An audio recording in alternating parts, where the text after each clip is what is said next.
5. Molly and I spent a year traveling without a set itinerary, simply following our whims. The craziest thing we did was soak in a natural hot spring at the foot of the snow-capped Albanian mountains one night, only to impulsively book flights the next day to Iceland to chase the northern lights. After all, we had plenty of time and money. I learned about Victor's wedding while Molly and I were exploring the ancient Medina in Marrakesh. The open-air market was bustling with crowds, vibrant silks, and baskets of spices everywhere, chaotic yet filled with a charming, timeless allure.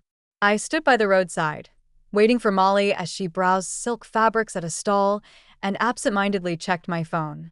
The latest message was from my agent 3 days ago, with just 4 words: "Are you okay?" After parting ways with Victor, I changed all my contact information, cutting ties with his social circle. Almost instinctively, I opened a news feed and saw coverage of Victor and Daphne's lavish wedding. The featured photo was a shot from the ceremony.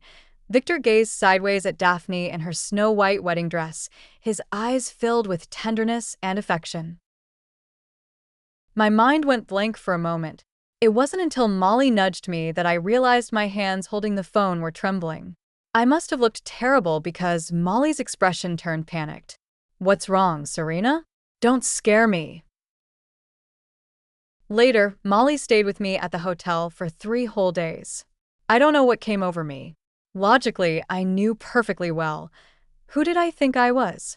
Even after 7 years with Victor, did I have any right to feel this way?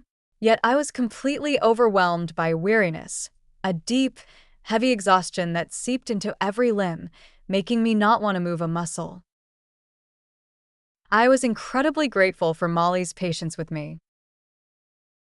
After returning back, I resumed my normal work. Even without Victor's resources, my schedule remained packed every day. I had no particular talent for acting or singing, but fortunately, I was good-looking.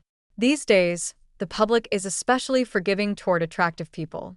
Combined with my self-awareness, no drama, no diva behavior, just being amiable, modest, and low-key, renowned directors and brands were still willing to work with me. I ran into Victor again 2 years after his wedding at a sponsorship event for one of the country's top variety shows. I was a regular guest, while Victor was likely an investor. The entertainment industry is a small world, yet we hadn't crossed paths in 3 years, probably because he had quietly arranged it that way. Perhaps we met this time because he felt that after 3 years, there was no longer any need to avoid each other.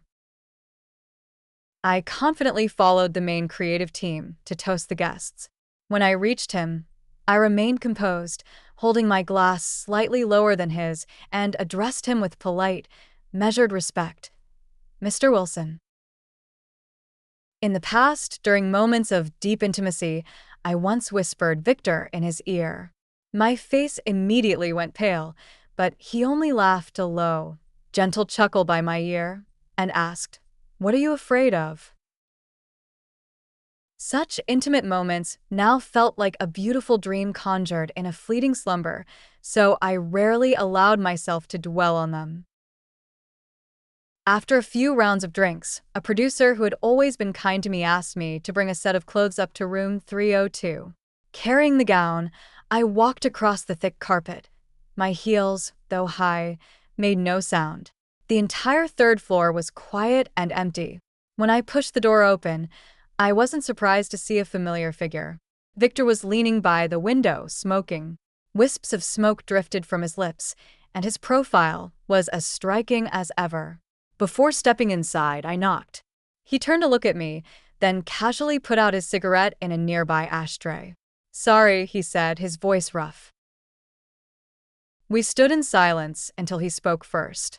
"You changed your phone number? Zachary and the others tried to reach you, but couldn't get through." He paused before adding, "I heard you sold all those properties. Where are you living now?" I nodded in understanding and explained, "I was just concerned that past issues or old acquaintances might cause problems for you after the wedding, so I took care of everything." He must have been drunk, his brow deeply furrowed. As I stared at the crease between his eyebrows, I couldn't help but wonder. You married the person you love most, so why are you still so unhappy? His gaze was heavy as he looked at me. When our eyes met, I felt frozen in place. His expression shifted, and he slowly leaned in. I wanted to pull away, but my legs wouldn't move. As his warm breath brushed against my face, I closed my eyes in despair, my hands clutching his collar in panic. Asterisk, he's married. This is wrong. Asterisk, my rational mind screamed hysterically, but I couldn't say no to him. I could never say no to him. 3 years of building up my defenses crumbled in an instant with just one look from him. Because it was him. I tilted my head back, eyes closed, feeling his lips brush against mine before he buried his face in the crook of my neck. His breath was warm as he whispered, "I'm sorry." Then he pushed me away, his expression heavy with regret. It was rare to see him lose control like this. He rubbed his temples and repeated, "Sorry, I've had too much to drink." I forced a smile, feeling like a clown. "It's fine.